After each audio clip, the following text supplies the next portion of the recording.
Hello and welcome to the Life Skills YouTube channel.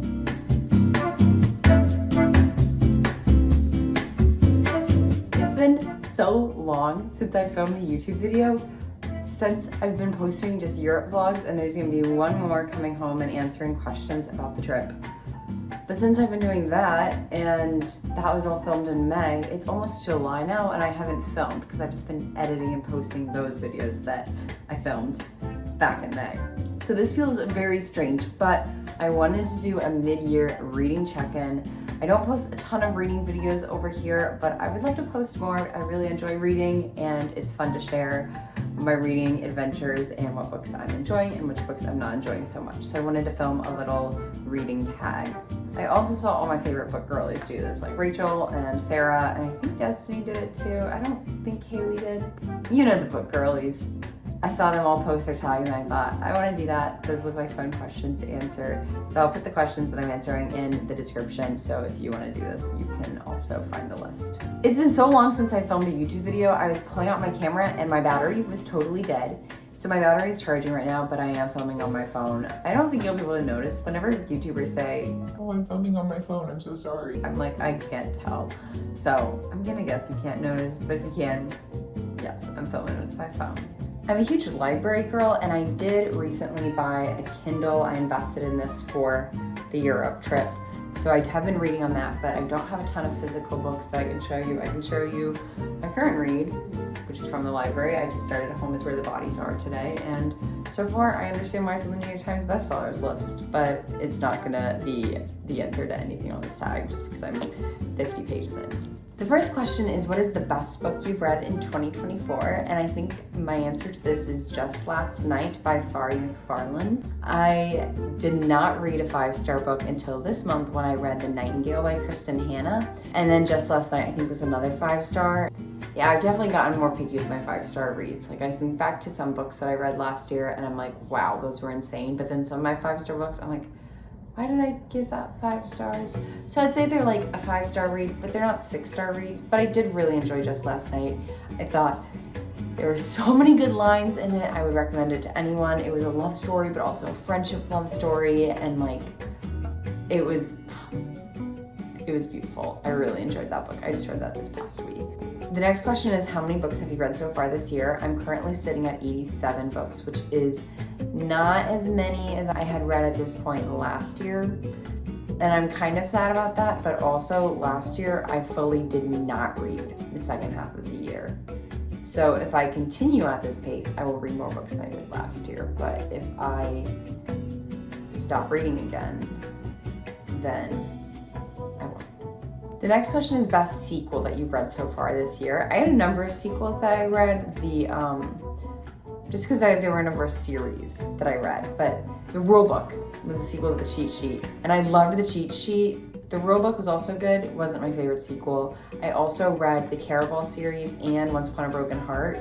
So I had Legendary and Ballad of Never After, I think is the sequel to Once Upon a Broken Heart. And those are both also really good. But I think the best sequel I read was the Naturals series sequel, which was Killer Instinct by Jennifer Lynn Barnes. I really enjoyed that book and that whole series. I just devoured this year over winter break, sitting by the fire, reading that series. It was so good. A new release that I haven't read yet but want to is the Rom-Commers by Catherine Center. Since I'm a library girly, I did put this on hold and have been waiting. It came out June 11th, today's June 29th, and I think I'm second in line, so hopefully I'll be able to read it soon. I love Catherine Center's past releases. Hello Stranger was so good. The Bodyguard was also good, and so I'm really excited to read the Rom-Commers. Most anticipated release for the rest of the year, I don't really know what's being released like in the fall, but I know Reckless by Lauren Roberts is coming out in July, super soon, this week I think, and I'm really excited for that one. I liked Powerless. I wasn't as blown out of the water by it as some other people were, but then when I read the novella, that made me more hyped for Reckless to come out. So I am very excited to read that book. The next question was biggest surprise, and I wanted to do two answers for this one, the biggest good surprise and the biggest bad surprise. The biggest good surprise was the Selection series. I did not think I was gonna like that, and I actually really did. It does go downhill. Like, the problem is you read the first book and you really want to start the second book, and then you finish the second book and you're like, that wasn't great, but I also really want to read the third book just so I know what happens. And then you read the third book and I was like, this was terrible. I had to see it through. It goes downhill, but the first book I really enjoyed and I wasn't expecting to enjoy it so much. The biggest bad surprise was quite the gut punch because it was Middle of the Night by Riley Sager. I love Riley Sager. He's one of my favorite authors. I read all of his books. I've given 5 stars to Lock Every Door. Like, I love Riley Sager, but this book just didn't hit, and I was really sad that it didn't. Overall, I gave that book 3 stars. I didn't like that it had a supernatural premise. It didn't have a ton of twists. I wasn't like screaming on the edge of my seat about it, so it was 3 stars, which was quite the bummer for a Riley Sager read. The next book is Favorite New Author, and I think I'm gonna have to say Kristen Hanna for this one.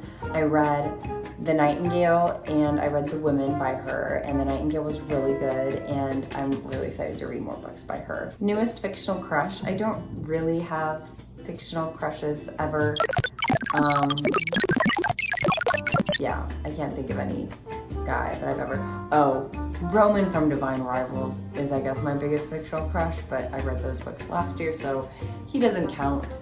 But I think I did like Maxon in The Selection, and I did like Teddy in American Royals, just because I like a good, like, stable choice when there's a love triangle. I like the one that makes more sense. So I liked those guys, but not like in a crushing way, just like I spent several books with them, so of course I'm gonna like them. Like, they grow on me. I guess I just have a thing for the YA novel men that are innocent and royalty. A book that made me cry, also, books don't really make me cry, but if they did, I would have been bawling at Just Last Night. That book was so sad. Also, The Nightingale, I probably would have shed a few tears. A book that made me happy, if you watched my Reading Childhood books, you would know all of those books made me so happy to read because it transported me back to another world. I think Caddy Woodlawn especially made me really happy. And also When You Reach Me in like a very nostalgic sort of happiness. Okay, the next question is the most beautiful book you bought or received, and as you know, I am not a book buyer, but I broke my rule. I figured Divine Rivals was worthy of breaking the rule for because I love this. This was my favorite book of all of 2023, and I also adored the sequel, and I was like, well, I'm definitely gonna reread them, so I'm just gonna buy them both. And they're so, I wouldn't say they're like my favorite cover ever, but I'm just so happy to own them because the stories in these books are just so incredible. Also, let me take the jackets off. Dear Iris, dear Roman. They just smell like books. I think it's nice to own a book that I love. The next question is, what books do you need to read by the end of the year? And for this one, I said ACOTAR, A Court of Thorns and Roses by Sarah J. Maas, or really any of her books.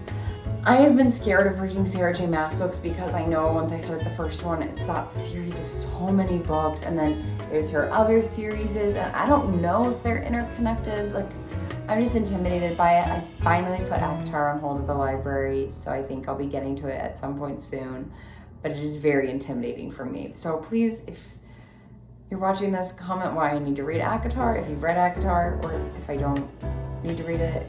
I need to read it because it's just part of the culture. And I know there are some spicy scenes in some of the books, but my sister was telling me that it's not so bad, and I found a list online and like bookmark, sticky note them off so I don't have to read them. But I've definitely read some spicier books and had to skip through more pages because I just don't like that. So I think ACOTAR is not the worst compared to other things I've read and had to skip over. A book I want to reread this year, let's just take a moment and try to guess. Do you have it in your head? Yeah. yeah. The next question is a book that I enjoyed that had mixed reviews. So what I did is I went on my Goodreads and I ranked them by average rating, like the lowest average rating, and then looked at which ones I ranked highly. And what I saw were Forever Interrupted by Taylor Jenkins Reid, which I read a bunch of Taylor Jenkins Reid books in a row and really enjoyed all of them. And I'm trying to remember what Forever Interrupted was. And I don't, which is a bad thing because I did rate it 4 stars. What was that about? Also, The Ministry of Time by Kayleigh Bradley was ranked lower, and I really enjoyed that book. I thought that was great. It was so well written. The third book that I had ranked highly that wasn't as popular was The Enlightenment of Bees by Rachel Linden. I had to talk about this book in this video. I ranked this 4 stars, but it's like a really high 4-star book because I still think about this book. I would buy this book maybe because it's just so unique. It's about a woman who travels the world in the wake of a breakup to do humanitarian work, but then she learns along the way that the humanitarian work isn't really as beneficial as they like to think it is. It was a really good book. I would highly recommend it to anyone. The last question is, what 5-star predictions do I have for the rest of the year? I would say the Rom-Commers by Catherine Center and Reckless by Lauren Roberts, the 2 books that I'm anticipating reading, and also a Sarah J. Maas book. I'm thinking one of them will get 5 stars or it'll be a 5-star series because there's so much hype around her books. So I'm really hoping that they do well. Another one that I think could be 5 stars is Firefly Lane by Kristen Hanna. I've heard a lot of good things about this book and I have it on my shelf currently. It is quite the dense book. You can't really see when I'm holding it up, but it is very thick. I wonder if 479 pages, so I'm definitely intimidated, but I know it's good. And I did watch the show with my mom. We didn't finish it, but I watched enough to know the general story, and so I'm really excited about that. Also currently on my shelf, I don't think these are going to be 5-star predictions, but we have Heartless Hunter by Kristen Ciccarelli. So I'm excited about this one. I may read this one next because it's YA and I can use an easy little YA book after I'm reading a thriller and I'm reading another thriller before that. I also have Wait by Gabriella Burnham, and I don't remember why I got this one. Oh, it's short. It's like 240 pages. I think maybe it was recommended in a newsletter I get. And then the final book on my shelf I just got today from the library, and that is Christina Lauren's new book, Tangled Up in You, which I don't know anything about this book. I mean, I assume it's a rom-com, so. Probably after I finish Residual, I will go on to one of these 3 and then put off Firefly Lane. That's terrible that I'm putting off a book that I think will be 5 stars. Someone needs to check me. Anyway, that's the end of this video. I hope you enjoyed it. I hope it gave you some recommendations. If you take anything away, read Just Last Night by Farrah McFarland and The Enlightenment of Bees because it's so underhyped. Like, why aren't we hyping up The Enlightenment of Bees? I don't know. If you did enjoy it, you can subscribe to our YouTube channel, like, comment on this video, and share it with all your friends. And you can follow us on Instagram at Lifes to Liz, and I'll see you in our next video.